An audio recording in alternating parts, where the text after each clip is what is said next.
You've probably noticed a lot of chatter lately about the so-called Government Reorganisation, or LGR for short. Sadly, most of what's being reported has come straight from the Conservatives, who are pretty desperate to portray everything in the worst possible light right now.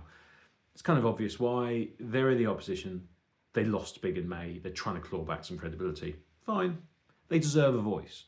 But all we want is balance. Instead, what we've been getting from Nottinghamshire Live has been pumping out one-sided stories. They've ignored the Reform leader, Mick Barton, who called for them to have a bit of impartiality. And he said, enough's enough, we're not dealing with you anymore. That's his decision, and it is absolutely backed by Reform. So let's strip away the spin and look at the facts. This push for unitary councils didn't start in Nottinghamshire. Labour and Conservative governments alike have chased it for years. The sales pitch: save money, cut duplication, simplify accountability. Fair enough. Okay. So on the timeline, back in 2018, K-Cuts pushed the so-called Super Council, one giant Nottinghamshire authority, city excluded. They promised 30 million savings and a stronger voice on paper. It looked neat. In reality, districts in the city saw it for what it was: a power grab. It would have crushed local identity, buried people under a faceless bureaucracy, and left services remote and unresponsive. They fought it, and by December 2018, obviously the plan collapsed. So that was a Conservative plan back in 2018. Then Brexit came along, elections, COVID, silence. Didn't hear anything more until 2024. Labour resurrected the whole thing. Angela Rayner promised to scrap two-tier councils, replacing them with big unitaries of 500,000 people or more. By February this year, the local government minister had written to every council in Nottinghamshire with a blunt warning: come up with a plan, or we'll do it for you.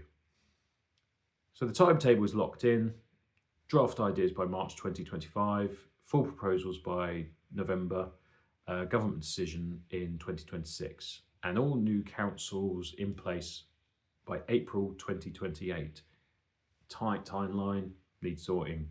So where are we now? Well, the Conservatives are still flogging their dead horse. The Super Council, it failed before. It would fail again. Nobody but the Conservatives seems to want it. It doesn't fit local identity. It's unworkable, and the government has no appetite for it, which is kind of an important thing because they've got to sign it off. So let's be real. Instead, two alternative models are on the table, both including the city, because let's be honest, that was never going to be avoided, unfortunately. Option 1B, two unitaries: City, Broxtowe, Gedling. The rest, including Rushcliffe, supported by Rushcliffe, and as of this summer, the Reform-led County Council. It balances the books by keeping Rushcliffe in with the wider county while recognising Gedling's urban link to the city. Okay. Option 1E, two unitaries: City, Broxtowe, Rushcliffe. The rest, including Gedling, backed by Gedling, Mansfield, Newark, Sherwood, Bassetlaw. They argue Gedling's identity is closer to fellow county districts than to Nottingham City. And that's where we stand today. Councillor Mick Barton, leader of Nottinghamshire County Council, is backing 1B, saying it ticks the government's boxes, improves services and strengthens accountability, which makes sense. Now, I know many people would rather keep the city out altogether, but let's be real again, come on.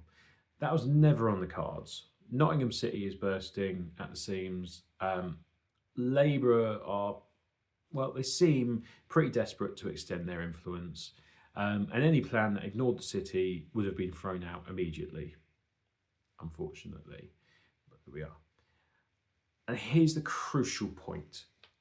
If we followed the Conservatives' advice, which seems to be keep churning out option after option, including another doomed mega council, I'm guessing there, because they keep talking about these options. They're not giving too many details from what I can read. There's another one, Neil Clark, but it's not workable. The government has already warned they may well take the choice out of our hands altogether. Dragging this out, as the Conservatives seem to want, is not only ludicrous, it's reckless. So the decision has been made. Is it perfect? Some would argue it's not, but it keeps control here in Nottinghamshire, rather than leaving Angela Rayner free to impose her own blueprint from Westminster, because that was the other option. That's why we need to stay alert, stay engaged, and make sure this change works for us, not just for Labour in the city. And we can't just say, keep coming up with new ideas. I know the Conservatives are saying we've got other plans that we haven't even looked at. I haven't seen any of those, but the government made it very clear, do not make this a fractured system, because if you just come at us with loads of options, we're going to come up with a solution ourselves. So I know not everyone's happy with this, but I hope I've explained it quite well. Thank you.